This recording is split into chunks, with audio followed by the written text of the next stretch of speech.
Hei moikka ja tervetuloa tälle sivulle, missä me kerrotaan sulle lisää vanhemmuustyyleistä. Eli teit just vanhemmuustyylitestin ja me vähän esitellään itseämme tässä ennen kuin pääset katsomaan sitten lisää noista vanhemmuustyyleistä. Eli mun nimi on Kati. Ja mä oon Mervi. Ja me haluttaisiin vähän kertoa, että minkä takia me ollaan ylipäätänsä tehty tällaista ja miksi me halutaan kertoa sulle lisää näistä asioista. Me ollaan tosiaan tultu kollegoiksi työelämässä aikoinaan, siitä on yli 10 vuotta. Joo, se taisi olla, kyllä siinä oli ennen aika paljon, olisiko ollut 2015 jotain semmoista. 2015 on voinut olla jo, eli me tehtiin ensin vuosia yhdessä töitä. Joo. Ja sen jälkeen me ollaan molemmat oltu vuosia jo yrittäjänä ja jatkettu yhteistyötä tosi tiiviisti. Ja mä kysyisin heti, että mikä sun mielestä meitä on yhdistänyt, miksi me ollaan, miten me ollaan jotenkin löydetty toisemme ja miten me ollaan ajauduttu siihen, mitä me tässäkin tällä hetkellä tehdään? Täytyy tässä ensiksi sanoa, että meillähän ei ollut maailman helpoin startti tässä kollegoina lähtiessä, että varmasti meillä oli hyvin erilaiset tyylit tehdä asioita ja tehdä töitä ja ehkä jouduttiin löytämään sitä, että miten olla meidän tapa olla yhdessä. Mä luulen, että se mikä meitä sitten kumminkin yhdisti oli, että meillä oli hyvin samantyyppisiä ajatuksia siitä, että miten olla vanhempi, miten kohdata neurokirjon ihmisiä, miten tehdä töitä. Tai meillä, nyt jos miettii sitä, että meillähän on ollut hyvin paljon molemmilla se, että me halutaan tuoda semmoista hyväksyvää suhdetta ja hyväksyvää asennetta ja ymmärrystä näitä ihmisiä kohtaan, että meillä kummallekaan ei istunut semmoinen tuomitsevuus yhtään. Joo. Et se on ehkä semmoinen, mikä mulle ehkä on ollut tärkeä. Joo, kyllä. Ja mun mielestä on hauska, kun sä kerroit tai sanoit jotenkin tuossa, että periaatteessa olisi voinut mennä niin, että me ei löydetä sitä yhteistyötä, koska me ollaan omalla tavalla tosi erilaisia. Ja mä muun muassa muistin, kun sä tulit silloin aikoinaan sinne samalle työpaikalle, missä mä olin, niin saman työpaikkaan, niin siis sä itse ärsytit mua heti, koska sun tapa keskittyä oli erilainen kuin mun. Eli sun tapa keskittyä oli laittaa musiikki päälle, ja mä kuulin sen mun työhuoneeseen, mä ajattelin, että tää ei ole mahdollista, että tää uusi tyyppi on tämmöinen, että se huudattaa tuommoista mielestäni vielä huonoa musiikkia. Mulla oli pakko tulla sanomaan, että voitko laittaa pois. Eli itse kun tarvii täyden hiljaisuuden. Mutta sitten mitä enemmän me ollaan tehty töitä yhdessä, niin me ollaan myös me tunnetaan toisemme niin hyvin, että voidaan olla omia itseämme, mutta myöskin kunnioittaa toisen tapaa, että molemmat pystyy tekemään. Ja siinä tulee se nimenomaan semmoinen, että ymmärrys ja hyväksyntä ja tämmöinen, että voi olla erilainen tyyli olla, mutta että se täytyy löytää semmoinen, että mikä on oma tapa olla. Ja tämä mun mielestä on näkynyt koko ajan myös asiakastyössä ja tämä on ollut mulle tosi tärkeä osa sitä. Me ollaan aika paljon tehty töitä osittain samojen asiakkaiden, mutta osittain omilla tahoillamme. Mutta se, että neurokirjo ja tämmöiset käyttäytymisen haasteet on ollut melkein siellä koko ajan ytimessä. Joo, kyllä. Ja nämä on ehkä ollut semmoinen, että miettii, että mullekin on tosi usein tullut asiakasperhe semmoinen, että nämä on käynyt joka paikassa ja kukaan ei osaa niitä auttaa.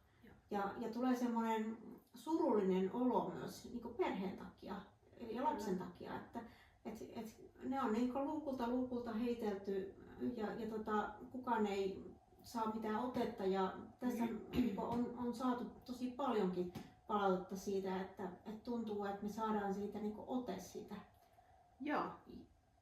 Joo, toi oli mun mielestä hyvä, kun sä sanoit. Mä näen jotenkin samalla tavalla se, että ei ole helppo saada. Periaatteessa apua on tarjolla vaikka kuin paljon, mutta sitä ei ole hirveän helppo saada.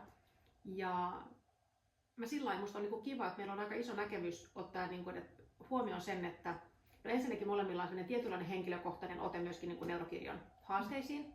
Aika vahvakin siis sellainen. Sen lisäksi me ollaan tehty valtavasti asiakastyötä lasten, nuorten aikuisten ja sitten vanhempien parissa. Ja sitten me ollaan oltu tosi paljon kouluissa, päiväkodissa, enemmänkin ehkä konsultoivassa roolissa, mutta juurikin neurokirjon asioiden asiantuntijan roolissa. Ja mäkin mietin sitä tai tuli mieleen tuossa kun sanoit just sitä, että kyllä se kohtaaminen on niin kuin molemmilla se juttu. Ja me ollaan mietittykin niitä arvoja, että niin kuin kohtaaminen, ymmärrys, voidaan näyttää asiakkaille, että ymmärretään, ainakin että me halutaan ymmärtää. Ja sitä kautta hyväksyntä. Ei vaan se, että me hyväksytään, vaan että asiakas itse pystyy hyväksymään itsensä. Se on niin kuin ollut tosi hieno. Mä koen, että siitä me molemmat ollaan saatu niin kuin kiitosta. Sitä niin kuin usein sanotaan. Joo. Sama, kun miettii sitä, että minkälaisia asiakkaita on kohdannut, niin sama tämmöinen kokemus siitä, että ei välttämättä ole tullut ymmärretyksi, niin on ollut tosi monella asiakasryhmällä, että itse olen työskennellyt kumminkin, niin kuin, sä olet enemmän tuolta lastensuojelupuolelta ja mulla on sitten enemmän psykiatria ja riippuvuussairaudet ja sitten on tullut tämä neurokirjo ja perheet tähän mukaan, niin usein niin riippumatta siitä, että onko neurokirjo vai onko joku muu, niin saattaa olla sellainen olo, että ei niin tullut ymmärretyksi. Ja se on niin myös sellainen, että ollaan haluttu miettiä sitä, että miten me voidaan niin suuremmissa määrin jakaa tämmöistä niin meidän tapaa ehkä olla ja sitä semmoista, että useampi saisi kokemuksen, että tulen ymmärretyksi ja hyväksytyksi. Joo. Ja tuosta tulee vielä mieleen se, että jos meidän asiakasryhmä on, toki meillä on neurokirjon lasten ja nuorten vanhemmat myös, mutta on ollut paljon niin kuin lapset ja nuoret, niin se, että lapsi ja nuori ei tule ymmärretyksi, mutta suurin osa meidän vanhemmista ei tule ymmärretyksi. Ja mun mielestä on niin kuin kaikilla se, että kyllä mä näen, että isoin asia, mitä mä voin antaa mun asiakkaille ja neurokirjon lasten vanhemmille on se, että mä pystyn välittämään heille, että tämä on normaalia. Ja tämä, mitä sä käyt läpi, on normaalia. Se ei ole helppoa, se on haastavaa, mutta se on niin kuin normaalia ja mä ymmärrän sua ja se kuuluu tähän asiaan. Se on tärkeä. Mitä kautta, mikä sulla oli pohjakoulutus? Miksi sä oot ajautunut tälle alalle? No se on pitkä tarina, että miten mä ajauduin tälle alalle. Mennään joku toinen kerta, mutta mä olen alun perin psykiatrian sairaanhoitaja ja siitä sitten on kouluttautunut lisää ja nyt mä oon psykoterapeutti ja neuropsykiatrian valmentaja myös ja tosi paljon tehnyt töitä perheiden kanssa. Just näin. Ja mä mietin tässä vielä vaan se, että ollaan siis vuosia tehty töitä, yli 10 vuotta tehty töitä, siis lähes 20 vuotta tämän kohderyhmän kanssa, mutta milloin sä oot muun muassa psykoterapeutiksi valmistunut ja neuropsykiatriseksi valmentajaksi? Psykoterapeutiksi valmistuin 2008 taitaa olla. Joo, eli siitä on tosi siitä on kauan. Siitä on tosi pitkä, joo. Ja neuropsykiatriseksi valmentajaksi valmistuin 2011. Niin just. Okei, sä oot vähän aiemmin kuin minä sitten. Eli mä oon sosionomin pohjakoulutukselta ja silloin yli 20 vuotta sitten ja sitä kautta ajaudun lastensuojeluun. Lastensuojelulaitoksessa on ollut tosi vähän aikaa, mutta sitten niin yhdistystoiminnassa pitkään. Ja mä opiskelin neuropsykiatriseksi valmentajaksi ehkä 2016. Okay. Mä en ole ihan varma, että se oli silloin, mutta mä olin pitkään siinä työssä jo niin kuin tehnyt näitä, että se oli semmoinen niin kuin jatkumo sitten ja olin niin kuin ollut aktiivisesti näissä asioissa. Ja sitten toki työnohjaajaksi valmistun ihan kohta ja se on semmoinen, joka tukee hirveän kivasti tällä alalla. Mutta joo, eli pitkään on oltu. Molemmat ollaan vanhempia, itsekin. Joo, mulla on yksi lapsi, nyt jo opiskelijaelämää viettävä. Joo, mulla on 2 lasta, eli nuorempi on lähdössä sitten lukioon ja vanhempi on täyttämässä 18 kohta. Eli aika vahva pitkä kokemus myöskin itsevanhemmuudesta. Kyllä mä koen itse ainakin, että omassa työssä on auttanut se niin kun oman elämän haasteet. Mä teen itse ainakin töitä tosi henkilökohtaisella twistillä. Ja sen mä koen, että se meitä yhdistää kanssa, että me kyllä niin annetaan itsestämme aika paljon ja siitä saadaan kiitosta. Joo. Tuo inhimillisyyttä. Mulla on jotenkin hirveän tärkeää ollut, mikä mä huomaan, että sullekin on myös se, että madalletaan sitä kynnystä siihen, että minkälainen vanhempi tai minkälainen ihminen on hyväksytty. Kaikilla on elämässä haasteita. Niin pitkään mäkin olen tehnyt töitä erilaisten ihmisten kanssa, että pystyn ihan sanomaan käsi sydämellä, että jos ihminen sanoo, että ei ole koskaan ollut mitään haasteita, niin jokohan on unohtanut tai sitten hän valehtelee. Joo, mä oon kyllä samaa mieltä. Joo. Ja sitten mä vielä mietin sitä, hei, että miksi me ollaan nyt tässä tällä sivulla. Eli me ollaan paljon mietitty sitä, että miten me saataisiin niin kuin apua ihmiselle mahdollisimman laajasti. Ja tämä on yksi pieni tapa siihen.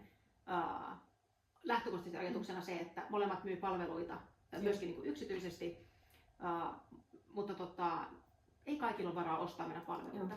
Eli tämä on nyt tapa, millä me halutaan saada meidän palvelut lähemmäs ihmisiä ja auttaa mahdollisimman montaa mahdollisimman edullisesti pitkässä kaavassa, koska me nähdään, että nämä on tosi tärkeitä asioita.